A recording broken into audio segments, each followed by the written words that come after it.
الحمد للہ رب العالمین والصلاة والسلام علی سید الانبیاء والمرسلین وعلی آلہ وصحبہ اجمعین، اما بعد۔ اللہ تعالیٰ کے فضل و کرم سے قبل اس کے کہ باقاعدہ طور پہ حجت اللہ البالغہ کے پڑھانے کا یا اسے پڑھنے کا آغاز کیا جائے، یہ بات فطری طبعی ہے کہ انسان یہ چاہتا ہے کہ جس مصنف نے یہ کتاب لکھی اس کے متعلق بھی کچھ نہ کچھ معلومات ہونی چاہیے، اور اس کتاب سے پہلے حضرت اقدس شاہ ولی اللہ محدث دہلوی رحمۃ اللہ علیہ کے حالات کا کسی حد تک معلوم ہونا ضروری ہے، اور جو حالات حضرت شاہ ولی اللہ رحمۃ اللہ علیہ کے ہمارے شیخ حضرت مولانا ابو الحسن علی ندوی رحمۃ اللہ علیہ نے تاریخ دعوت و عزیمت کی 5ویں جلد میں لکھے ہیں، بہت سی معلومات وہیں سے آپ کے سامنے پیش کی جا رہی ہیں۔ اصل مسئلہ حضرت مجدد الفسانی سرہندی رحمۃ اللہ علیہ سے شروع ہوتا ہے۔ 971 ہجری میں حضرت مجدد رحمۃ اللہ علیہ کی پیدائش ہوئی اور 1034 ہجری میں حضرت رحمۃ اللہ علیہ کا انتقال ہوا، اور بڑا طویل عرصہ تھا جو حضرت نے گزارا، اور بہت زیادہ انقلاب اور تجدید کی بنیادیں حضرت نے ایسی رکھیں کہ اس کے اثرات ابھی تک عالم اسلام میں محسوس کیے جا رہے ہیں، اور اسی سلسلے میں ہندوستان میں جو تبدیلیاں واقع ہوئیں اس کا بہت اثر باہر سے بھی آیا تھا، اور واقعات اور انقلابات جو ہندوستان میں ہو رہے تھے، پاس پڑوس کے جو ملک تھے، مثلاً ایران تھا، اسی طرح افغانستان تھا، وہاں جو کچھ ہو رہا تھا اس کے اثرات ہندوستان پر پڑتے تھے۔ حضرت شاہ صاحب رحمۃ اللہ علیہ بھی حرمین شریفین گئے ہیں اپنی تعلیم کے سلسلے میں 1143 ہجری کے قریب یا اس کے اواخر میں حضرت حجاز پہنچے، اور 1145 کے آغاز میں شاہ ولی اللہ رحمۃ اللہ علیہ واپس آئے۔ 2 حج انہوں نے اس دوران کیے، اور ان کی ذہنی اور علمی تربیت میں حجاز مقدس کا بنیادی حصہ تھا، جہاں انہوں نے 1 سال سے بھی زیادہ قیام فرمایا، اور اس دوران انہوں نے اس زمانے میں حدیث کے فن کے جو امام تھے شیخ ابو طاہر محمد بن ابراہیم کردی مدنی رحمت اللہ علیہ، ان سے حدیث پڑھی، اور ان کے ساتھ ان کی ملاقاتیں رہیں، علماء حجاز سے ان کی صحبتیں رہیں، اور اس وقت حرمین شریفین میں سلطنت عثمانیہ کی حکومت تھی، اور شرفاء مکہ جو تھے وہ آل عثمان کے نائب کی حیثیت سے حج کی امارت کے لیے ہر سال اہتمام کرتے تھے، اور حدیث شریف کا مرکز اس وقت بھی مدینہ منورہ بنا ہوا تھا، اور عالم اسلام کی بہترین شخصیات اور باکمال افراد وقتاً فوقتاً وہاں پہنچتے تھے، اور شاہ ولی اللہ رحمۃ اللہ علیہ کو ان کی صحبتوں کا، ان سے ملنے کا یہ سارا موقع ملتا تھا۔ اسی لیے حضرت نے ایک جگہ لکھا ہے کہ یہ سارے حالات میری نظر میں ہیں۔ شاہ ولی اللہ رحمۃ اللہ علیہ نے صراحت کے ساتھ بتایا ہے کہ عالم اسلام میں جو کچھ ہو رہا ہے وہ سب کا سب ان کی نگاہ میں ہے۔ پھر بابر نے جب ہندوستان کو فتح کیا اور سلطنت مغلیہ کا قیام عمل میں لایا، تو افغانستان اور اس کے اہم ترین صوبے کابل اور قندھار، ان کا اثر ہندوستان پر پڑا۔ شاہ ولی اللہ رحمۃ اللہ علیہ کا دور تھا، نادر شاہ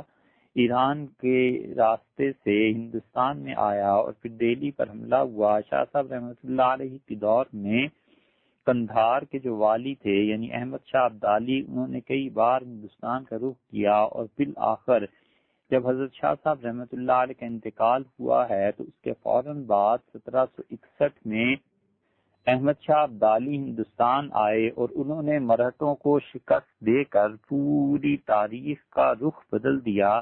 اگر یہ تاریخ کا رخ نہ بدلا ہوتا، اور شاہ ولی اللہ رحمۃ اللہ علیہ کی کاوشیں اور کوششیں یہ نہ ہوتیں، اور انہوں نے ان لوگوں کو دعوت دے کے ہندوستان نہ بلایا ہوتا، تو مسلم معاشرہ کب کا پٹ چکا ہوتا۔ شاہ ولی اللہ رحمۃ اللہ علیہ نے ان لوگوں کو بلایا اور یہ دونوں حملہ آور، جن میں سے ایک کو شاہ صاحب رحمۃ اللہ نے دعوت دی تھی، ایران اور افغانستان سے تعلق رکھتے تھے، اور ہندوستان پر 5ویں صدی ہجری سے یہ سارے سیاسی اور فوجی حیثیت سے جو اس کے گرد و نواح کے علاقے تھے ان کا اثر پڑ رہا تھا۔ اکبر بادشاہ کے دور میں یہاں پر لوگ آئے، انہوں نے فلسفے کو یہاں پر رائج کیا۔ اس سے پہلے بھی فلسفہ رائج تھا ہندوستان میں، نصاب تعلیم، طریقہ تعلیم، ایران کا اثر پڑا اور اس میں علوم حکمت خاص طور پر داخل ہوئے، اور مجموعی اعتبار سے ترکی کی سلطنت عثمانیہ سارے عالم اسلام میں قلب کی حیثیت رکھتی تھی۔ افغانستان اور ایران کے پڑوس میں یہ سلطنت واقع تھی، اور تقریباً اب جو موجودہ عرب ممالک ہم دیکھتے ہیں، مصر، شام، عراق، یمن، حرمین شریفین، پورا سعودیہ، شمالی افریقہ کا بہت بڑا حصہ، یہ سب کے سب سلطنت عثمانیہ میں داخل تھے، اور حرمین شریفین کی وجہ سے دنیا بھر کے مسلمان انہیں عزت اور احترام کی نظر سے دیکھتے تھے، اور دنیا بھر میں مسلمان سلطنت عثمانیہ سے بڑی توقعات رکھتے تھے۔ مصر، شام اور عراق سے جو علماء آتے تھے اور جو سلاطین آل عثمان اور جو لوگ بھی تھے، یہ سب کے سب بار بار حرمین شریفین میں حاضری دیتے تھے۔ شاہ ولی اللہ رحمۃ اللہ علیہ جب وہاں پہنچے ہیں تو انہوں نے ان لوگوں سے نہ صرف ملاقاتیں کی اور ان کی صحبتوں میں رہے، بلکہ ان کے ذریعے ان حضرات کے ذریعے سے پورے عالم اسلام پر شاہ صاحب رحمۃ اللہ علیہ کی نگاہ پڑی۔ 1114 میں شاہ صاحب رحمۃ اللہ علیہ پیدا ہوئے اور 1176 ہجری میں ان کا انتقال ہوا، اور ان 62 سالوں میں سلطنت عثمانیہ میں 5 سلاطین یکے بعد دیگرے بدلے ہیں، اور شاہ صاحب رحمۃ اللہ علیہ کا زمانہ شعور جو تھا اس میں احمد ثالث، محمود اول، عثمان ثالث، مصطفیٰ ثالث، یہ سب لوگ تھے جنہوں نے سلطنت عثمانیہ کی عنان حکومت اپنے ہاتھ میں لی، اور شاہ صاحب رحمۃ اللہ علیہ تک برابر یہ خبریں پہنچتی تھیں۔ مصطفیٰ ثالث، یہ ابھی جو نام ہم نے لیا ہے، انہوں نے تقریباً 17 برس حکومت کی، اور ان کے زمانے میں سلطنت عثمانیہ اور روس کے درمیان جنگ شروع ہو گئی، اور سلطنت عثمانیہ کو 1770 کے قریب اس میں شکست ہوئی، لیکن یہ شکست روس سے نہیں ہوئی، بلکہ ان کے اپنے انتظامات یہ کم تھے، اور بعض اور تاریخی عوامل پیش آئے، اور روسی جنرل جو تھا اس نے قسطنطنیہ پر بھی حملے کا ارادہ کیا، لیکن اس کو منع کیا گیا کہ اگر وہاں کرو گے تو پھر یہ جو آج جیتی ہوئی جنگ ہے یہ کل تم اسے شکست میں خود ہی تبدیل کر لو گے۔ تو روس نے صلح کے لیے کچھ شرطیں پیش کی، اور 1186 میں جب حضرت شاہ ولی اللہ رحمۃ اللہ علیہ کا انتقال ہو چکا تھا، یعنی 1772 میں بہت اونچے درجے کے جو لوگ تھے روس کے اور سلطنت عثمانیہ کے، ان کی میٹنگ شروع ہوئی کہ کس طرح سلطنت عثمانیہ کے اور روس کے تعلقات بڑھائے جائیں اور دوبارہ بنائے جائیں، مگر ان میٹنگز کی ناکامی کے بعد پھر جنگ شروع ہو گئی، اور اب جو جنگ ہوئی ہے اس میں ترک افواج نے روس کو بری طرح پیٹا، اور روس کی مرعوبیت کا یہ حال تھا کہ عثمانی افواج روس کے مختلف علاقوں سے جب گزری ہیں تو شہر کی پوری آبادیاں اپنے گھر کھلے چھوڑ کر چلی گئیں، اور یہاں تک مورخین نے لکھا ہے کہ عثمانیوں نے کہا کہ ہم نے آگ پر چڑھی ہوئی ہانڈیاں پائیں جن میں گوشت تھا، اور یہاں تک کہ 21 جنوری 1774 کو سلطان مصطفیٰ ثالث کا انتقال ہوا، اور بہت اچھا دور تھا۔ اس سلطان ثالث نے اپنے زمانے میں مدارس کو رائج کیا، خانقاہوں کو رائج کیا، اور مسلمانوں کی اور سلطنت عثمانیہ کی آبرو کو جو بٹا شکست سے لگ چکا تھا اس کو دور کرنے کی بھرپور کوششیں کی، اور اس انسان نے سلطان مصطفیٰ ثالث نے سب سے اہم کام جو کیا وہ مدارس کا قیام اور تعلیم کا نظام تھا کہ تعلیم کو زیادہ سے زیادہ مسلمانوں میں پھیلایا جائے۔ شاہ ولی اللہ رحمۃ اللہ علیہ کا عروج کا زمانہ تھا، شباب تھا، جوانی تھی، اور اس دوران سلطنت عثمانیہ میں پریس لگنا شروع ہوئے، اور پھر پہلا پریس جو لگایا قسطنطنیہ میں، اور ٹھیک یہ وہ عہد ہے جس عہد میں محمد بن عبد الوہاب سعودیہ میں اٹھے اور ان کی تحریک نے فروغ پایا، اور سلطنت عثمانیہ کے خلاف وہاں پر چیزیں شروع ہوئیں، اور علماء نجد نے اور حجاز کے علماء نے سلطنت عثمانیہ سے جان چھڑانے کے لیے شیخ محمد بن عبد الوہاب کی تحریک کو سپورٹ کرنا شروع کیا۔ سعود بن عبدالعزیز نجد کے امیر تھے، اور انہوں نے آہستہ آہستہ اپنے پاؤں بڑھانے شروع کیے، پر پھیلانے شروع کیے، یہاں تک کہ 1218 ہجری میں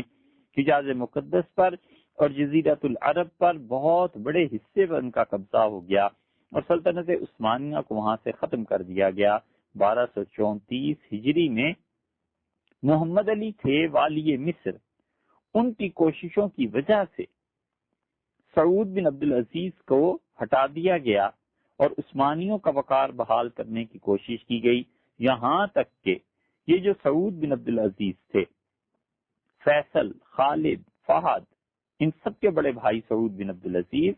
ان کے بیٹے عبداللہ بن سعود بن عبدالعزیز کو سلطنت عثمانیہ نے بغاوت کے سلسلے میں پکڑوایا اور انہیں استنبول میں پھانسی دے دی گئی۔ ان سارے حالات کی وجہ سے سلطنت عثمانیہ آہستہ آہستہ کمزور ہوتی چلی گئی، اور اس انتشار کے نتیجے میں روس نے بھی حملہ کرنا شروع کیا، اور پھر یہاں تک کہ محرم 1187 ہجری میں ان کی آپس کی خانہ جنگی بھی ہوئی، اور نتیجتاً مصر سلطنت عثمانیہ کا قبضہ جو چھڑانے کی کوشش کی جا رہی تھی ناکام ہوئی، اور سلطنت عثمانیہ مصر پر قبضہ اس کا برقرار رہا۔ شاہ صاحب رحمۃ اللہ علیہ نے حرمین شریفین میں جو طویل قیام فرمایا ہے، تو اس وقت سلطان محمود کا زمانہ تھا، اور حجاز میں سلطنت عثمانیہ کے نمائندے امیر حجاز جو شریف مکہ کہلاتے تھے وہ متعین ہوئے، اور شاہ صاحب رحمۃ اللہ علیہ نے اس زمانے کے لوگوں کی وہاں کی تعریف کی ہے۔ شاہ صاحب رحمۃ اللہ علیہ کو جو لوگ بھی وہاں ملے ہوں گے، انہوں نے ان کے ساتھ عزت اور احترام کا جو معاملہ کیا ہوگا، شاہ صاحب رحمۃ اللہ علیہ کی مختلف کتابوں میں ان کا ذکر آتا ہے۔ امرائے مکہ عام طور پہ حسنی سادات ہوتے تھے، اور ان کو اشراف کے لقب سے یاد کیا جاتا تھا۔ 4 صدی ہجری سے یہ بات شروع تھی، اور شریف مکہ کا تقرر جو تھا وہ عباسی خلفاء نے شروع کیا تھا، اور اس کے بعد وہ مسلسل چلتا رہا ہے، یہاں تک کہ جون 1916 میں عثمانیوں کے خلاف شریف حسین نے جو بغاوت کی تھی، اور جنوری 1926 میں سلطان ابن سعود کا جو قبضہ ہو گیا تھا حجاز پر، اس وقت تک شرفائے مکہ کا یہ دور چلتا رہا ہے، اور مسلم الثبوت، مسلم النسب حسنی سادات کے ہوتے تھے، اور وہ حسنی سادات سارے حج کا اور ان چیزوں کا انتظام کرتے تھے۔ اور اس کے ساتھ ساتھ دوسرا ملک جس کا اثر پڑ رہا تھا ہندوستان میں، ایران میں صفوی خاندان تھا، اور صفویوں کی سلطنت پر صدیاں گزر چکی تھیں، اور ابن خلدون نے جو اصول کے ایک بات لکھی ہے کہ جب کسی سلطنت پر زوال طاری ہو جائے، ان الحرم اذا نزل بالدولت لا يرتفع، کہ بڑھاپا جب کسی سلطنت کسی ملک پر طاری ہو جاتا ہے تو وہ ملک پھر جوان نہیں ہوا کرتا۔ اس حالت کو دیکھ کے ایران میں ہمسایہ ملک تھا افغانستان والوں نے ایران پر حملہ کیا، اور ایران کو بہت سے اپنے ضلع چھوڑنے پڑے، اور شاہ ایران قید میں تھا، لیکن خوش قسمتی اس کی یہ کہ شہزادہ طہماسپ اس وقت وہ لائق ترین فرد تھا جو ایرانی قوم کو ملا، اور خاندانی طور پر اگرچہ اس کی حیثیت کم تھی لیکن صلاحیتوں کی بنیاد پر وہ ان لوگوں میں سے ہو گیا جن لوگوں نے سلطنتوں کی بنیاد رکھی۔ نادر شاہ کا زمانہ تھا، نادر شاہ نے طہماسپ کو اس کے آبائی تخت پر بٹھا دیا، اور ایرانی حکومت صفوی جس پر زوال آ رہا تھا، نادر شاہ نے اس صورتحال سے فائدہ اٹھا کر ایک نئی طاقت کو عروج دیا اور اس نے ایرانیوں کو اکٹھا کیا، اور پھر وہ سارے ملک پر چھا گیا، اور 1730 میں اس نے افغانستان سے واپس اپنے علاقے لیے اور افغانیوں کو ایران سے بالکل نکال دیا۔ 1733 میں روسیوں کو اس نے کیسپین سی پہ جا کر روک دیا، باعزت خوددارانہ اور بڑے وقار کے ساتھ صلح کی، اور اس نادر شاہ افشار نے پوری ایک سلطنت کو بچا لیا۔ اور نادر شاہ افشار 1737-38 میں ایران کا واحد تاجدار تھا، اور سب طرف اس کی دھاک بیٹھی ہوئی تھی، اور نادر نے تخت سلطنت اس شرط پر قبول کیا کہ پوری ایرانی قوم کا مذہب اور عقیدہ اور مسلک تبدیل کر دیا جائے۔ وہ نسلاً ترک تھا اور مذہباً سنی تھا، لیکن ظاہر ہے کہ عام عوام میں جو بھی مذہب مسلک رائج ہوا کرتا ہے، حکومتیں جبر اور زور کی بنیاد پر اسے تبدیل نہیں کرا سکتی۔ اسی طرح نادر شاہ ناکام ہوا، اور ایرانی جس مسلک سے تعلق رکھتے تھے ان کا مسلک قائم رہا، لیکن 1737 میں نادر شاہ نے بلوچستان کو فتح کیا۔ وہ بلوچستان جو آج ہماری مملکت کا حصہ ہے، ایران کے پاس تھا۔ پھر اس نے بلخ اور ادھر کی ریاستوں کو فتح کیا، قندھار پر قبضہ کر لیا،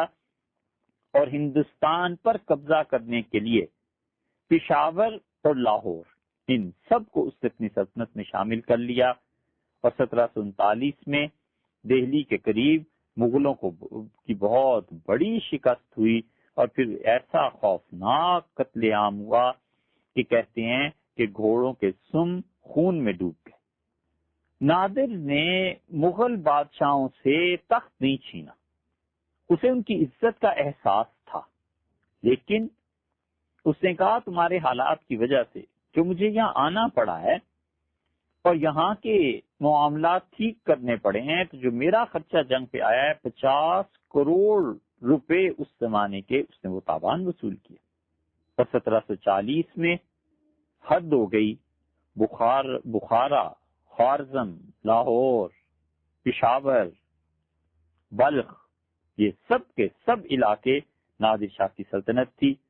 مگر نادر شاہ جو ظلم کر رہا تھا اس ظلم کے باعث سلطنت کی جڑیں، سلطنت کے ستون مضبوط نہیں تھے، اور نادر شاہ کی جب موت واقع ہوئی ہے تو پھر ایران میں اس پوری مملکت میں جہاں جو سردار تھا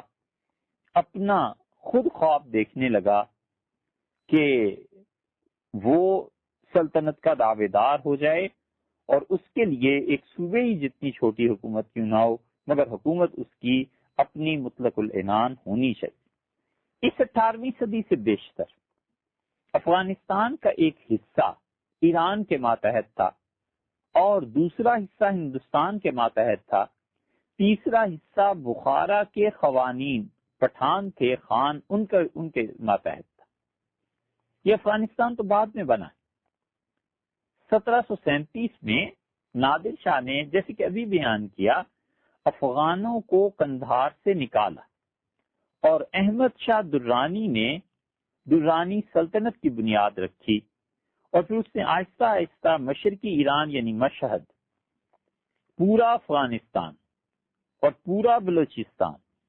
کشمیر اور پنجاب پر مشتمل اپنی حکومت اس نے قائم کی، اور بحیثیت مجموعی احمد شاہ درانی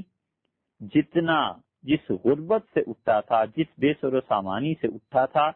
جس طرح اس نے اپنی حکومت قائم کی ہے، وہ اپنے دور کا بڑا جینیس آدمی تھا، اور اگر مورخین اس کی تاریخ صحیح طور پر لکھیں اور اب بھی لکھی جائے اور اس کے کارناموں کو شمار کیا جائے تو تاریخ کا بڑے سے بڑا انعام اس شخص کو ملنا چاہیے۔ یہ الگ بات ہے کہ اس سے خون کیسے بہایا، لیکن جس ذہانت سے اس نے سلطنت قائم کی، اس بنیاد پر وہ بہت بڑی شخصیت تھی اپنے دور کی۔ تو احمد شاہ ابدالی نے سلطنت قائم کی، پھر 1772 میں احمد شاہ ابدالی کا انتقال ہوا، قندھار میں اس کی وفات ہو گئی، اور اس کے جانشین بھی ایسے ہی کمزور نکلے جیسے کہ پہلے اس سے نادر شاہ کے جانشین کمزور نکلے تھے، اور پھر آہستہ آہستہ وہاں کی حکومت ٹوٹتی چلی گئی اور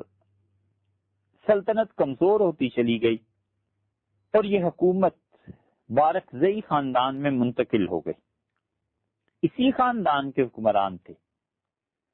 جن سے حضرت سید احمد شہید رحمت اللہ علیہ اور ان کے رفقا کو سابقہ پڑا تھا، اور اسی خاندان سے ظاہر شاہ تھے جن کا کچھ ہی عرصہ پہلے انتقال ہوا ہے،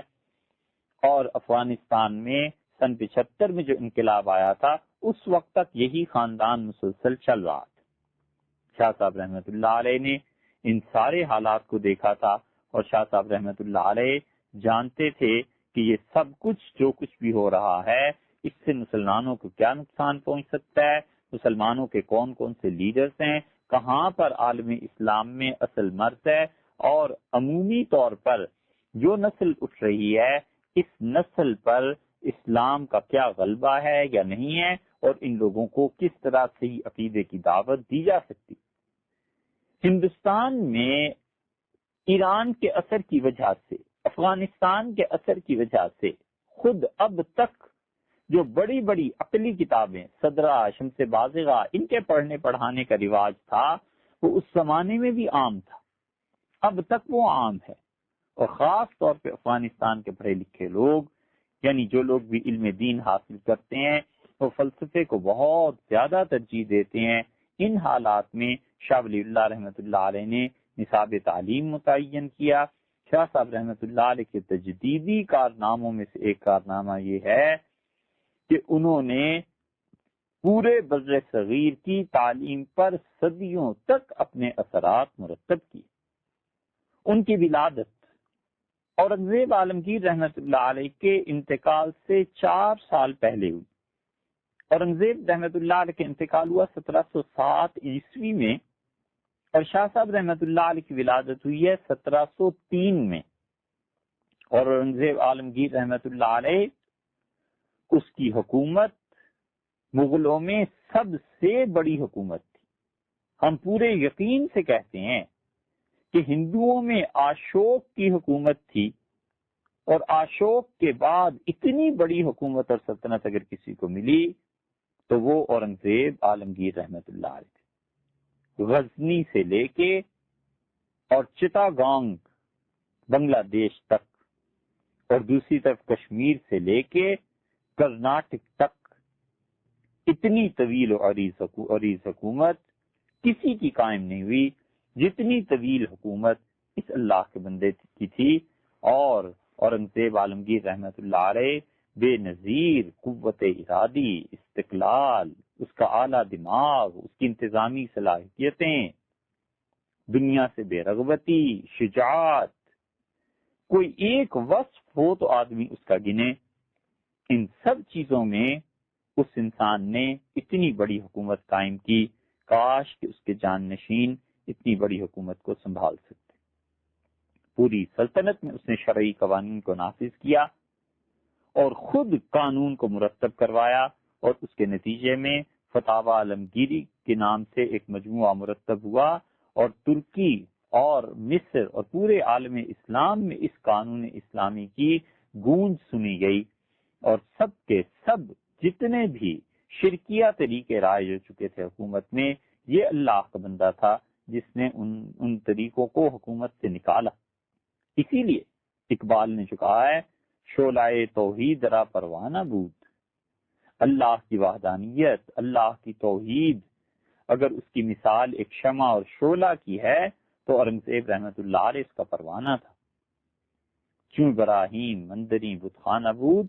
جس طرح سے ابراہیم علیہ السلام بت خانے میں گئے اور وہ بت خانے کے لیے تھے، اس کو ختم کرنے کے لیے، اسی طرح اورنگزیب رحمت اللہ علیہ بھی خدا کی توحید کو پھیلانے کے لیے تھے۔ انہوں نے اپنے والد شاہ جہان کو ایک خط لکھا ہے، اور شاہ جہان کیا چاہتے تھے یہ ایک الگ موضوع ہے، لیکن انہوں نے اپنے والد کو جو چیزیں لکھی ہیں خود اپنے متعلق، ان میں ایک بڑا اچھا جملہ انہوں نے یہ لکھا کہ والد، ساری خرابیوں کے باوجود مجھ پر یہ الزام عائد نہیں کیا جا سکتا کہ میں سست انسان اور 80 سال کا بوڑھا بادشاہ اپنے عوام کے لیے جب کام کرتا تھا تو ان کے ایک امیر نے مشورے میں لکھا کہ آپ اتنی شدید محنت چھوڑ دیں کہیں آپ کی صحت خراب نہ ہو جائے۔ تو اورنگزیب رحمت اللہ علیہ نے جواب میں لکھا کہ اس دنیا میں مجھے اللہ نے دوسروں کی خدمت کے لیے محنت کرنے کے لیے بھیجا۔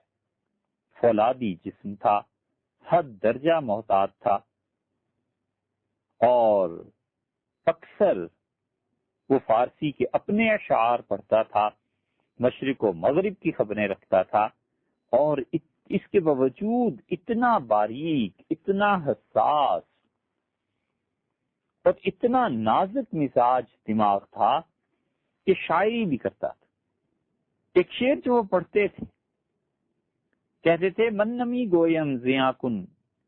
یا بفکر سود باش، میں یہ نہیں کہتا کہ تم اپنا نقصان کرو یا اپنے نفع کی فکر میں رہو، بس یہ کہتا ہوں اے ز فرصت بے خبر، یہ زندگی کی جو فرصت ملی ہے نا، تو بے خبر آدمی در ہرچے باشی زود باش، جو کرنا ہے جلدی کر لے، زندگی تھوڑی ہے، اور مر کے اللہ کے سامنے جواب دینا۔ اور خود اپنا مصرع دہراتے تھے، غم عالم فراواں ومن یک غنچہ دلدارم، جہان کا غم بہت بڑا ہے اور کیا کروں، ایک میرا دل ہے، ایک یہ غنچہ کھلا ہوا ہے، پھول ہے۔ یہ دور تھا جب شاہ ولی اللہ رحمت اللہ علیہ پیدا ہوئے، مگر حضرت کے پیدائش کے 4 سال بعد اورنگزیب رحمت اللہ علیہ کا انتقال ہوا، اور پھر جتنے بھی آئے ہیں ان کے جانشین، وہ سارے کے سارے بغیر کسی استثناء کے ایک بھی اس قابل نہیں تھا جو اورنگزیب جیسے آدمی کی سلطنت کو سنبھال سکتا۔ پھر اسی دور میں، جیسے کہ پہلے ذکر کیا جا چکا، 1151 ہجری میں نادر شاہ نے دہلی کا رخ کیا، اور اتنی بڑی سلطنت کو سنبھالنے کے لیے اب کسی جینیس کی ضرورت تھی، مگر کوئی شخص مسلمانوں میں ایسا نہیں تھا۔ وہ سلطنت جو بابر بادشاہ جیسے عزم اور ہمت کے مالک انسان تھے، اور وہ سلطنت جو ہمایوں اور شاہ جہان جیسے پڑھے لکھے لوگوں سے، اور وہ سلطنت جو اورنگزیب عالمگیر جس کی صفات کا آدمی آج تک مسلمان پیدا نہیں کر سکے، یا یہ کہ ایسا آدمی برسر اقتدار نہیں آ سکا، اس سلطنت کو تباہ کرنے میں بہت بڑا ہاتھ اس معاشرے کا تھا جو آہستہ آہستہ بنتا چلا گیا۔ علامہ اقبال نے جو کہا تھا، میں تجھ کو بتاتا ہوں تقدیر امم کیا ہے، شمشیر و ثنا اول، طاؤس و رباب آخر۔ تو اس کے نتیجے میں خود نادر شاہ نے دہلی کا رخ کیا، اور اس نے بہت خطوط محمد شاہ کو لکھے اور کہا کہ ہندوستان کو سنبھالو، اور آخر کار وہ خود آیا۔ اور ستم کی بات یہ کہ محمد شاہ نے ان خطوط کا جواب تک نہیں دیا۔ شاہ ولی اللہ رحمت اللہ علیہ کی عمر 37 برس کی تھی جب نادر شاہ آیا، اور جب نادر شاہ دلی سے نکلا ہے تو مورخین کہتے ہیں کہ مردوں سے پر تھا دلی، اور زندوں کا وجود نظر نہیں آتا تھا، ویرانی برستی تھی، اور چند دن میں جو لاشیں سڑنا شروع ہوئیں تو کوئی کسی کو کفن دینے والا نہیں تھا، کوئی گور کھودنے والا نہیں تھا، ہزاروں ہندو مسلمان سب ایک تھے، حتیٰ کہ جو تھوڑے بہت رہ گئے تھے انہوں نے باقی مردوں کو تیل چھڑک کے آگ لگا دی۔ خزانہ لٹ چکا تھا اور وہ امراء جو سلطنت کو سنبھالتے تھے آپس میں لڑ رہے تھے، اور مرہٹے آ گئے۔ مرہٹے تو خیر پہلے سے آئے ہوئے تھے۔ ان مرہٹوں کی مخالفت نے ان لڑتے ہوئے امراء کو یکجا ہونے کا موقع دے دیا، وگرنہ تیمور کی سلطنت اسی وقت مٹ جاتی۔ نادر شاہ جب گیا تو دہلی سے سلطنت سے تین بہت بڑے صوبے جو نہایت سرخیز تھے اور پورے ہندوستان کی مختلف ضروریات کو پورا کرتے تھے، وہ تینوں صوبے مرکز سے ٹوٹ گئے۔ ہماری مراد بنگال، بہار اور اڑیسہ سے ہے کہ ان تینوں صوبوں نے مرکز سے اپنی جان چھڑا لی اور یہاں مستقل حکومتیں قائم۔ شاہ عالم ثانی آیا، اور شاہ عالم ثانی کے آنے سے پہلے مرہٹے، سکھ، دہلی، آگرہ، راجپوتانہ، ہر جگہ ان لوگوں کی گویا کہ حکومتیں قائم ہو چکی تھیں۔ اور اس سیاسی انتشار، جبکہ 1771 میں الہ آباد سے دہلی حکمران آئے اور پانی پت میں عظیم الشان فتح ہوئی مسلمانوں کو اور مرہٹوں نے شکست کھائی، اس سیاسی انتشار میں بھی یہ ایک روشن ستارے کی طرح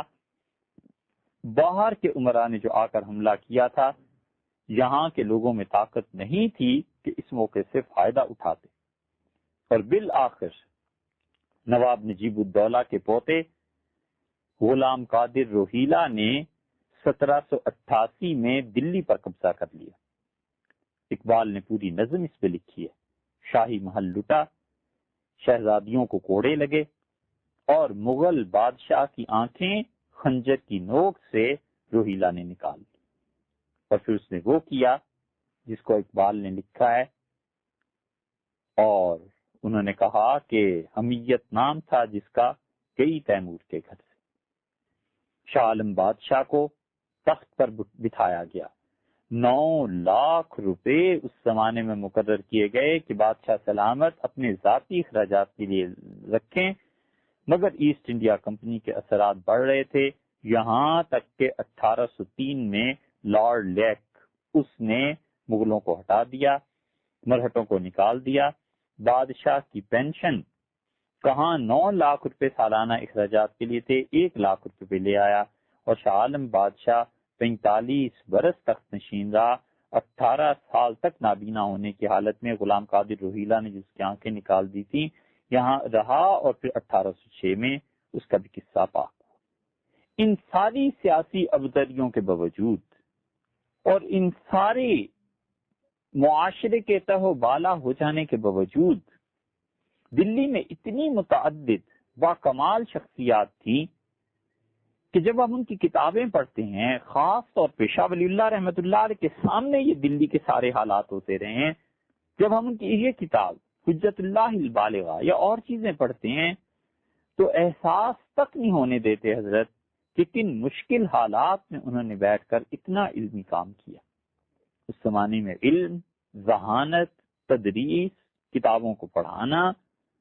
ختم تھا اہل دہلی پہ۔ ملا جیون رحمت اللہ علیہ نور الانوار جیسی عظیم فقہ کی کتاب جنہوں نے لکھی اور تفسیرات الاحمدیہ بھی لکھی انہوں نے، وہ اسی معاشرے کی، اسی دور کی پیداوار ہے۔ ملا حمداللہ جنہوں نے سلم کی شرح لکھی، سلم کی مشہور شرح حمداللہ جنہوں نے لکھی ہے، یہ اسی زمانے میں تھے، 1660 ہجری میں ان کا انتقال ہوا ہے۔ اسی طرح ملا حسن، انہوں نے سلم کی جو شرح لکھی وہ اسی دور کی پیداوار تھے۔ قاضی محب اللہ بہاری جن کی کتاب سلم العلوم اور مسلم الثبوت، 1 صدی تک علماء کو اٹھنے نہیں دیا اس کتاب نے، اور علماء اسی کی شرح لکھتے رہے، اسی کے حاشیے لکھتے رہے، یہاں تک کہ جامع الازہر کے اساتذہ اور علماء کبار جو مصر کے تھے انہوں نے بھی اس کتاب کی شروح لکھی اور اس کتاب کے حواشی لکھے۔ یہ علامہ محب اللہ بہاری رحمت اللہ علیہ اسی زمانے کے ہے اور ان کی التسویہ، کیا زبردست کتاب ہے جو انہوں نے وحدت الوجود کے متعلق لکھی ہے۔ وہاں محمد اعلیٰ تھانوی جن کی کتاب اصطلاحات الفنون کشاف اب تک دیکھی جاتی ہے اور پڑھی جاتی ہے، یہ اسی زمانے کے شاہ ولی اللہ رحمۃ اللہ علیہ اسی زمانے کے جتنا مسلمانوں کا سیاسی سورج غروب ہو رہا تھا اور مغلوں کی سلطنت تباہ ہو رہی تھی، علم کا اتنا ہی عروج تھا۔ اور تزکیہ، تصوف، خانقاہیں آپ دیکھیں، حضرت خود فرماتے تھے شاہ عبدالعزیز صاحب رحمۃ اللہ علیہ کہ محمد شاہ بادشاہ جس کی آنکھیں نکال دی گئی تھیں، حضرت فرماتے تھے اس دور میں بھی دلی میں 22 خانقاہیں تھیں، اور ارشاد فرماتے تھے کہ مختلف سلاسل کے مشائخ تزکیے میں مصروف تھے، اور ایسا اتفاق کم ہوتا ہے۔ سلسلہ نقشبندیہ مجددیہ کے گلے سرسد اور اپنے دور کے مایا ناز اور باکمال ہستی حضرت مرزا مظہر جان جانا رحمۃ اللہ علیہ حیات تھے۔ وہاں غلام علی صاحب رحمۃ اللہ علیہ کی خانقاہ تھی۔ شاہ ولی اللہ رحمۃ اللہ علیہ کی شہادت ہے، انہوں نے کہا کہ اللہ تعالی نے ایک مرتبہ عالم کشف میں مجھے زمین دکھائی، تو ایک جگہ میں نے دیکھا ایک دل جو نہایت پاک اور روشن اور چمک رہا ہے، دمدما رہا ہے، اور اس کی کرنیں ہر طرف کو منور کر رہی ہیں۔ تو میں نے درخواست کی کہ مجھے بتایا جائے کہ یہ دل کس کا ہے، یہ شخص کون ہے؟ تو مجھے کہا گیا کہ تمہارے شہر میں یہ مرزا مظہر جان جانا رحمۃ اللہ علیہ دہلوی۔ شاہ صاحب رحمۃ اللہ علیہ نے کہا ہر زمانے میں ایسے بزرگ نہیں پائے جاتے جن کی تعداد زیادہ ہو،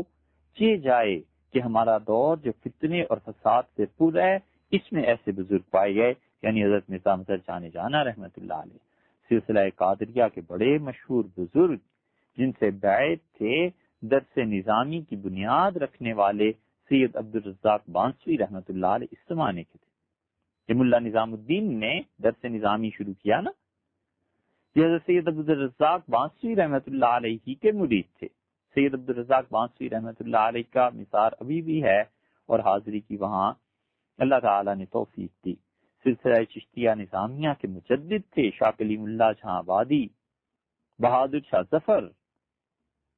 ان کے شیخ شاہ فخر الدین دہلوی رحمۃ اللہ علیہ، خواجہ سلیمان تونسا شریف کے، خواجہ سلیمان تونسوی رحمۃ اللہ علیہ کے جو شیخ تھے شاہ فخر الدین صاحب رحمۃ اللہ علیہ، یہ اسی دور کے ہیں۔ سلسلہ قادریہ کے بڑے مشہور بزرگ تھے شاہ محمد غوث قادری جو لاہور میں تھے، یہ اسی دور کے ہیں۔ خواجہ میر درد، ان کے والد خواجہ اندلیب، عابد سنامی، حضرت شیخ شاہ نور محمد صاحب بدایونی رحمۃ اللہ علیہ، یہ سب کا سب دور ان کا تھا۔ قادریہ، چشتیہ اور نقشبندیہ کے مشائخ کا عروج کا گویا کہ آخری زمانے میں یہ مقام اور یہ دور تھا۔ لیکن علمی اور روحانی ان ترقیوں کے باوجود عام عوام کی حالت کچھ زیادہ ٹھیک نہیں تھی۔ تعیش عام تھا، نشہ آور چیزیں عام تھیں، پیسے کی فراوانی ہونے کے باوجود لوگوں میں غربت عام تھی، اور پیسہ خرچ ہوتا تھا شادی بیاہوں پہ، رسومات پہ، اور اپنی شخصیت کی نمود و نمائش پہ۔ حضرت شاہ عبدالعزیز صاحب رحمۃ اللہ نے لکھا ہے کہ نواب قمر الدین خان کے گھر میں عورتیں جو غسل کرتی تھی مہینے کے بعد گلاب سے، تو نواب صاحب کے گھر میں 300 روپے کے پھول اور پان سے خواتین کے لیے جاتے تھے۔ اور معاصر الکرام میں لکھا ہے کہ اورنگ آباد کے لوگ بیان کرتے ہیں کہ امیر الامراء یعنی حسین علی خان کے عہد میں جو زمانے کے مشہور نواب تھے، شہر کے اکثر لوگ اپنے گھروں میں کھانا نہیں پکاتے تھے، کیونکہ نواب صاحب کے یہاں اتنا کھانا پکتا تھا کہ ان کے نوکر گلیوں میں لا کر بیچ دیتے تھے، اور پلاؤ کی پوری ایک ڈش چند پیسے میں لوگوں کو پکی پکائی مل جاتی تھی، اس لیے لوگوں کو پرواہ ہی نہیں تھی اور لوگ گھروں میں کھانا نہیں پکاتے تھے۔ یہ حال تھا نوابوں کے یہاں کھانے پکنے کا۔ اور شاہ صاحب رحمۃ اللہ علیہ کے آباء و اجداد اس زمانے میں وہاں پر کام کر رہے تھے۔ سید سلیمان ندوی رحمۃ اللہ علیہ نے کیا خوب نقشہ ان کا کھینچا ہے، اور شاہ صاحب رحمۃ اللہ نے لکھا ہے کہ مغلیہ سلطنت کا سورج جب ڈوب رہا تھا اور مسلمانوں میں رسوم و بدعات کا زور تھا اور جھوٹے فقراء اور مشائخ اپنے بزرگوں کی خانقاہوں میں مسندیں بچھائے اور اپنے بزرگوں کی مزاروں پر چراغ چلائے بیٹھے تھے، مدرسوں کا گوشہ گوشہ منطق و حکمت کے ہنگاموں سے بھرپور، فقہ اور فتاوی کی لفظی پرستش ہر مفتی کے پیش نظر تھی، مسائل فقہ میں تحقیق اور تدقیق مذہب کا سب سے بڑا جرم تھا، عوام تو عوام، خواص تک قرآن پاک کے معانی اور مطالب سے اور احادیث کے احکامات، ارشادات اور فقہ کے اسرار و مسالے سے بے خبر تھے۔ اس دور میں یہ خاندان تھا جس نے آنے والی صدیوں تک کے لیے ایک مضبوط نظام کی بنیاد رکھی، اور انہوں نے اللہ کے ساتھ تعلق کی لو لگائی اور انہوں نے امت کی رہنمائی کی۔ شاہ ولی اللہ رحمۃ اللہ علیہ کے آباء و اجداد بہت قدیم سے ہندوستان میں تھے، اور شجرہ نسب جو شاہ صاحب رحمۃ اللہ علیہ کا ہے وہ حضرت نے خود جو لکھا ہے اس میں سے حضرت عمر رضی اللہ عنہ تک انہوں نے اپنا سارا سلسلہ لکھ دیا ہے۔ اور پہلے بزرگ جو حضرت کے بزرگوں میں سے ہندوستان میں آئے شمس الدین تھے، اور مفتی شمس الدین صاحب روہتک میں آئے۔ اس اعتبار سے شاہ ولی اللہ رحمۃ اللہ علیہ کا خاندان اصل میں یہ روہتکی ہیں، اور اندازہ یہ ہوتا ہے کہ 7ویں 8ویں صدی میں یہ لوگ یہاں آئے ہوں گے، اور شیخ شمس الدین رحمۃ اللہ علیہ کے انتقال کے بعد پھر آگے جو ان کی نسل چلی ہے تو ان لوگوں نے یہاں کے قاضیوں سے اپنی شادی بیاہ کے سلسلے جاری رکھے، روہتک میں صدیقیوں سے اور سونی پت کے سادات میں ان لوگوں کی شادیاں ہوئیں۔ شیخ محمود جو شاہ ولی اللہ رحمۃ اللہ علیہ کے چھٹے دادا ہیں، ان کی شادی سونی پت کے سادات میں سے ہوئی، اور پھر اسی طرح یہ سلسلہ چلا ہے یہاں تک کہ شاہ صاحب رحمۃ اللہ علیہ اپنے والد شاہ عبد الرحیم صاحب رحمۃ اللہ علیہ کی صحبت میں جو چیزیں انہوں نے سنی تھیں اور جو واقعات انہوں نے سنی تھے اس کو کئی جگہ پر نقل کرتے ہیں۔ شاہ صاحب رحمۃ اللہ علیہ کے دادا شیخ وجیہ الدین تھے، اور اللہ تعالیٰ نے بڑی صفات ان میں رکھی تھی۔ شاہ صاحب رحمۃ اللہ علیہ فرماتے ہیں کہ تقوی اور شجاعت یہ دونوں صفات دادا میں جمع ہو گئی تھیں۔ ہمارے والد کہتے تھے کہ ان کے والد شیخ وجیہ الدین ساری زندگی قرآن پاک کے 2 پارے پڑھتے رہے، سفر ہو، گھر پہ ہوں،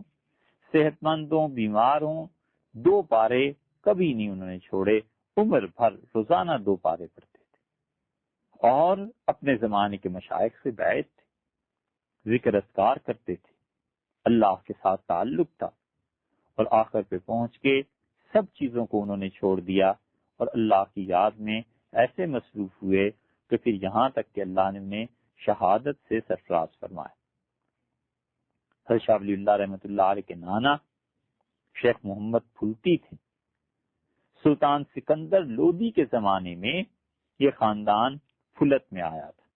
پھلت ایک جگہ ہے ہندوستان میں، اس جگہ کا نام، اور شاہ صاحب رحمۃ اللہ علیہ کے ماموں اور سسر جہاں حضرت شاہ ولی اللہ رحمۃ اللہ علیہ کی شادی ہوئی تھی وہ بھی بہت بڑے مشائخ میں سے تھے، اور شاہ صاحب رحمۃ اللہ علیہ کے چچا جن کا نام محمد تھا وہ سب سے بڑے بھائی تھے، یعنی دادا جو تھے شیخ وجیہ الدین ان کے پہلے بیٹے تھے، جیسے ہم آج کل کہتے ہیں تایا، اس زمانے میں چچا ہی کا لفظ استعمال ہوتا، بڑے چچا کہتے تھے۔ شاہ صاحب رحمۃ اللہ علیہ نے اپنے چچا کی غیر معمولی تعریف کی، یہاں تک بتایا ہے کہ ان کے زہد اور تقوی اور طہارت اور نیکی کی وجہ سے اور ولایت اور بزرگی کی ایسی شہرت تھی کہ عالمگیر بادشاہ نے کئی مرتبہ پیغام بھجوایا کہ زیارت کے لیے حاضر ہونے کی اجازت دی جائے۔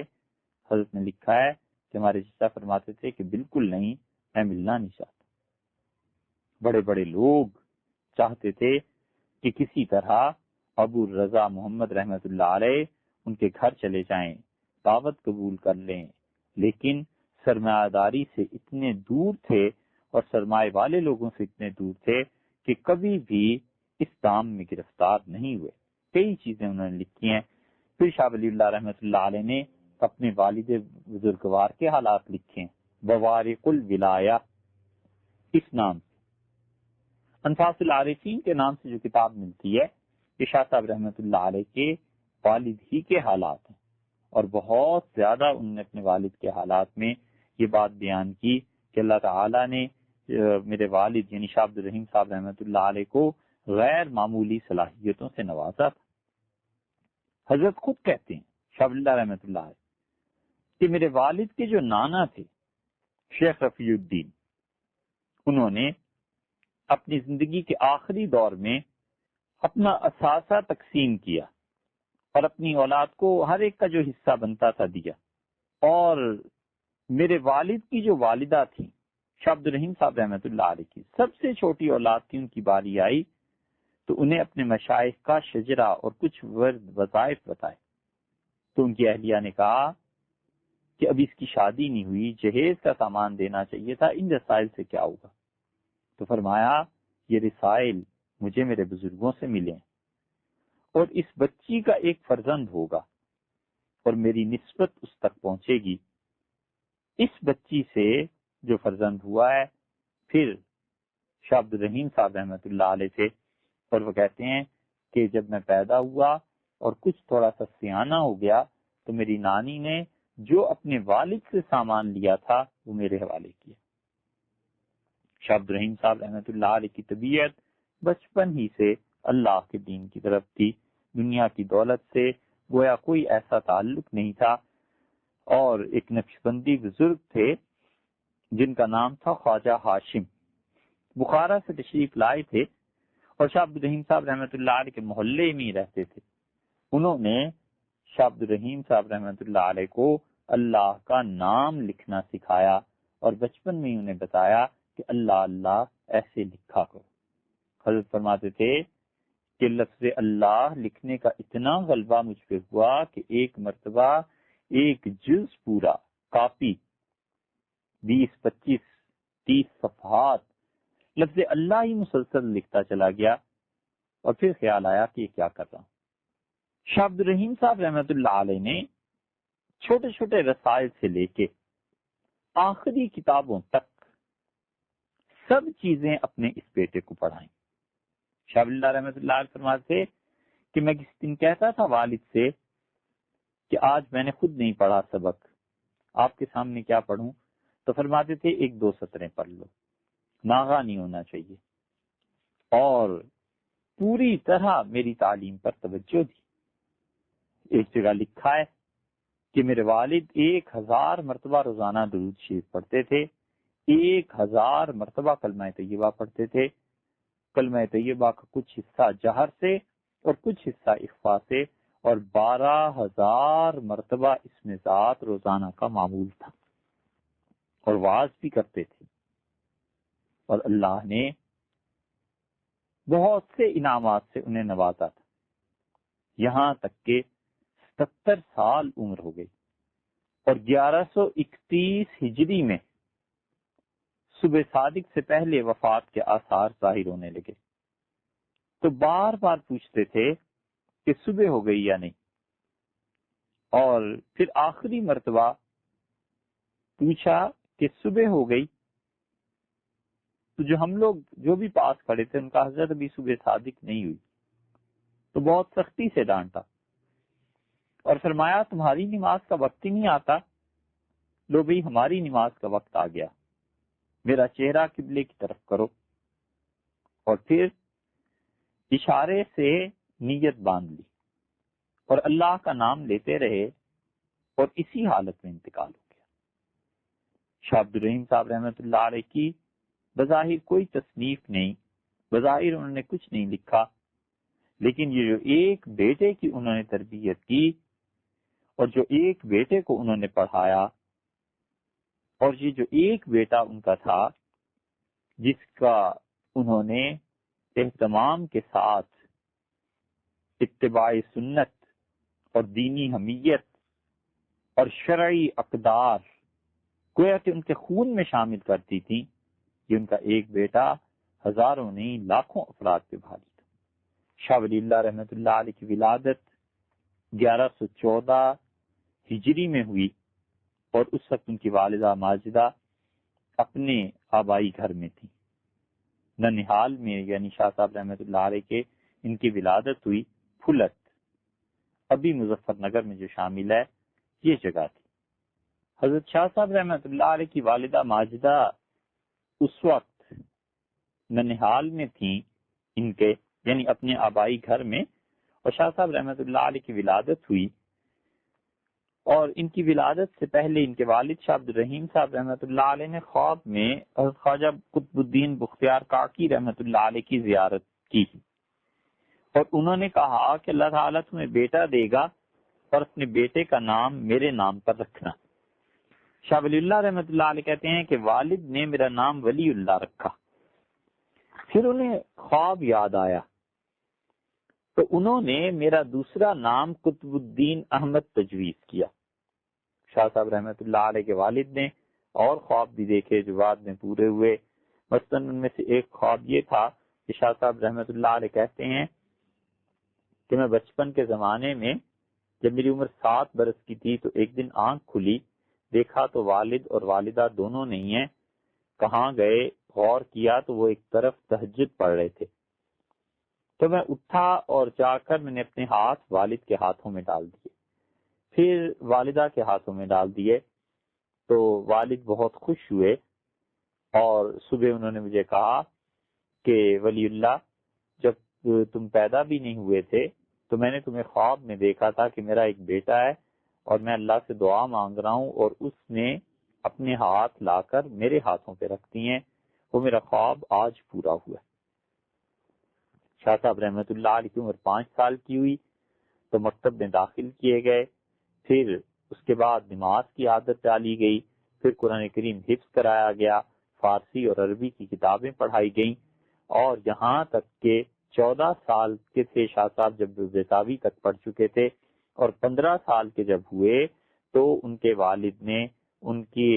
علوم سے فراغت کی خوشی میں دہلی میں بہت بڑی دعوت کی، اور خواص و عام لوگوں کو بلایا اور بتایا کہ ان کے بیٹے نے اس وقت جتنا کچھ دلی میں پڑھایا جاتا ہے سب پڑھ لیا۔ شاہ صاحب رحمۃ اللہ علیہ نے 15 برس کی عمر میں والد سے مشکات پڑھی، اور پھر صحیح بخاری کتاب الطہارت تک، پھر شمائل ترمذی مکمل طور پر پڑھی، پھر مدارک تفسیر پڑھی۔ اور شاہ ولی اللہ رحمۃ اللہ نے لکھا ہے کہ خدا کا بہت بڑا انعام مجھ پر یہ ہوا کہ والد قرآن کریم کا درس دیتے تھے، میں کئی بار اس میں شریک ہوا، اور قرآن کریم کے معانی کا ایک دروازہ مجھ پہ کھلا۔ آپ اللہ کی اس انعام پر غور کیجئے۔ شاہ عبد الرحیم صاحب رحمۃ اللہ علیہ درس دیتے تھے قرآن پاک کا، اللہ نے ان کو اپنی کتاب سے ایسا تعلق نصیب فرمایا تھا۔ پھر ان کے بیٹے شاہ ولی اللہ ہیں، اور شاہ ولی اللہ رحمۃ اللہ علیہ کی جتنی تصنیفات ہیں، اگر آپ ان کے حل کی کنجی چاہتے ہوں، چابی چاہتے ہوں اس تالے کی، تو وہ قرآن کریم۔ ہر کتاب میں قرآن کا اثر اور رنگ ان کے ہاں نمایاں نظر آتا ہے۔ پھر شاہ ولی اللہ رحمۃ اللہ علیہ نے قرآن کریم کا ترجمہ فارسی میں کیا، پھر آگے ان کے بیٹے شاہ عبد القادر شاہ رفیع الدین نے رحمہم اللہ قرآن کریم کا ترجمہ اردو میں کیا۔ تو اس خاندان میں نسل در نسل قرآن کریم کی تعلیمات چلتی رہی ہیں۔ اللہ نے گویا کہ انہیں چن لیا تھا، اور ان کے ساتھ وہ معاملہ ہوا جیسے کہ اللہ نے قرآن میں کہا ہے کہ اللہ تعالیٰ نے عمران کے خاندان کو چن لیا تھا۔ اس آخری دور میں شاہ ولی اللہ رحمۃ اللہ علیہ کا خاندان اللہ نے چن لیا۔ شاہ صاحب رحمۃ اللہ علیہ نے الجزء اللطیف ایک کتاب لکھی ہے، اور اس میں انہوں نے اپنے زمانے میں جو نصاب پڑھایا جاتا تھا اس کی تفصیلات دی ہیں۔ شاہ صاحب رحمۃ اللہ کے جب طالب علم تھے اس وقت بھی برابر اعلیٰ درجے کے مضامین، خیالات ان کے دماغ میں آتے تھے، اور برابر ترقی ہوتی رہی، اور والد کی وفات کے بعد 12 سال تک شاہ صاحب رحمۃ اللہ علیہ نے دینی کتابیں پڑھائیں، عقلی علوم کو پڑھایا، اور ہر علم میں غور و فکر کرنے کا موقع ملا۔ اور سب طرف یہی تھا کہ جنہوں نے بھی امت کی قیادت کی پہلے پڑھا پھر پڑھایا۔ یہ تو اب شروع ہوا ہے کہ 2 سطریں نہیں پڑھنی آتی، اور تعلیم حاصل ہی نہیں کی اول تو محنت سے، اور ڈگری اور سند اس لیے لے لی کہ بڑے باپ کے بیٹے ہیں، اس لیے لے لی کہ مدرسے کے محتمم صاحب کے بیٹے ہیں، اس لیے مل گئی کہ چلو اور غیر قانونی ذرائع استعمال کر لیے۔ تو جس نے پڑھا تعلیم کو خود حاصل نہیں کیا، پڑھا محنت سے نہیں، وہ پڑھائے گا کیا خاک؟ جب پڑھنے پڑھانے سے بالکل عاری ہو گئے تو سیاست کا رخ کر لیا، امت کی قیادت اور امت کے واحد قائد اپنے آپ کو ثابت کرنا شروع کر دیا۔ تو ایسے جاہلوں کو ہزاروں جاہل اور مل گئے، اور انہوں نے بھی انہیں شیخ الاسلام اپنے زمانے کے سمجھ کے یہ لقب دینے شروع کر دیے۔ امر واقعہ یہ ہے کہ جتنے بھی مشائخ اور بزرگ امت میں گزرے ہیں، ان لوگوں نے کسی نہ کسی چیز میں کمال حاصل کیا، تزکیے میں، علم میں، پڑھنے میں، پڑھانے میں، اور جب مدت اس میں کھپا دی تو پھر اس کے بعد کہیں جا کر امت کی قیادت کے لیے آگے آئے ہیں، وگرنہ یہ لوگ اتنے بڑے مناصب پر ہاتھ ڈالنے کی ہمت نہیں کر سکتے تھے۔ شاہ صاحب رحمۃ اللہ نے لکھا ہے کہ مجھے ہر علم پر غور اور فکر کرنے کا موقع ملا، اور پھر والد کی شفقت میرے حال پر ایسی تھی کہ کم ہی کسی شیخ نے مرید پہ ایسی توجہ کی ہوگی، اور کم ہی کسی استاد نے اپنے شاگرد کو ایسے پڑھایا تھا۔ ایک روز میں جبکہ بچہ تھا، دوستوں کے ساتھ سیر کو چلا گیا، اور باغ گھوم کر دہلی میں جب واپس آیا تو والد نے مجھ سے کہا کہ ولی اللہ، اس دن رات میں کیا چیز حاصل کی جو کہ باقی رہے؟ تو میں چپ ہوا۔ تو مجھ سے فرمایا کہ بیٹے، ہم نے تمہارے بعد اتنی مرتبہ درود شریف پڑھا۔ شاہ صاحب رحمۃ اللہ علیہ فرماتے، کہنے کا انداز کچھ ایسا تھا کہ میرا دل سیر و تفریح سے بالکل سرد پڑ گیا، اور اس کے بعد کبھی شوق پیدا نہیں ہوا۔ والد مجھے حکمت عملی سکھاتے تھے، تہذیب اور دانش مندی کی باتیں سکھاتے تھے، اور یہ شعر پڑھتے تھے ہمیشہ، آسائش دوگیتی تفسیر این دو حرف است۔ دونوں جہان میں زندگی اگر سکون سے بسر کرنی ہے تو اس کا طریقہ بس یہ دو حرف یاد رکھنا، و دوستاں تلطف و دشمناں مدارا، کہ دوست ان کے ساتھ مہربانی کرتے رہنا اور دشمنوں سے درگزر کرتے رہنا۔ پھر میرے والد نے مجھے سکھایا کہ لوگ گفتگو میں کوئی تقیہ کلام مقرر کر لیتے ہیں، بیٹے ایسے نہیں کرنا۔ بعض کھانے ایسے ہوتے ہیں کہ بچوں کی چڑ بن جاتے ہیں، ایسے نہیں کرنا۔ خاص لباس کے بچے پابند ہو جاتے ہیں، ایسے نہیں کرنا۔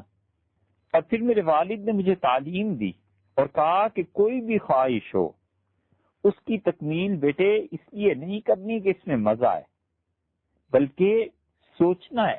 کہ حاصل کیا ہوگا اس سے۔ اور 14 سال کا تھا جب مجھے بیعت کیا، اور پھر نقشبندیہ سلسلے کے مشائخ نے جو اسباق لکھے تھے ان کی تعلیم مجھے کی، توجہ دی، تلقین فرمائی۔ اور جب میری عمر 17 سال کی تھی تو والد نے انتقال سے پہلے مجھے بیعت کی اجازت دی، اور بار بار یہ بات فرمائی کہ یدہو کا یدی، اس میرے بیٹے کا ہاتھ میرے ہی ہاتھ کی طرح ہے۔ شاہ ولی اللہ رحمۃ اللہ علیہ کے خلیفہ تھے شاہ عبدالعزیز صاحب محدث دہلوی رحمۃ اللہ علیہ، اور ان کے خلیفہ تھے آگے کو حضرت سید احمد شہید رحمۃ اللہ علیہ، اور اب تک یہ سلسلہ بحمداللہ جاری ہے۔ حضرت شاہ صاحب رحمۃ اللہ علیہ کی عمر 14 سال کی تھی، والد نے ان کی شادی کر دی اور انہیں سمجھایا اور کہا کہ اس وقت شادی کرنا ہی مناسب ہے، اور اگر اس میں دیر ہو گئی تو پھر مدت تک یہ بات ملتوی رکھنا پڑے گی۔ شاہ صاحب رحمۃ اللہ علیہ نے اس کا بھی ذکر کیا ہے۔ پھر شاہ صاحب رحمۃ اللہ کی پہلی اہلیہ کا انتقال ہوا، پھر ان کی دوسری شادی ہوئی، اور وہ سید ثناء اللہ تھے سونی پت کے، ان لوگوں سے شادی ہوئی تھی۔ اور یہ جو دوسری اہلیہ تھی حضرت کی، انہی سے آپ کے 4 نامور صاحبزادے ہوئے، شاہ عبدالعزیز، شاہ رفیع الدین، شاہ عبدالقادر اور شاہ عبدالغنی۔ شاہ عبدالغنی رحمۃ اللہ علیہ تو اتنے مشہور نہیں ہوئے، لیکن ان سب کی کثر ان کے صاحبزادے شاہ محمد اسماعیل شہید رحمۃ اللہ علیہ، محمد اسماعیل شہید رحمۃ اللہ علیہ وہی ہیں جن کا مزار مبارک، جن کی قبر اب بھی بالاکوٹ میں موجود ہے۔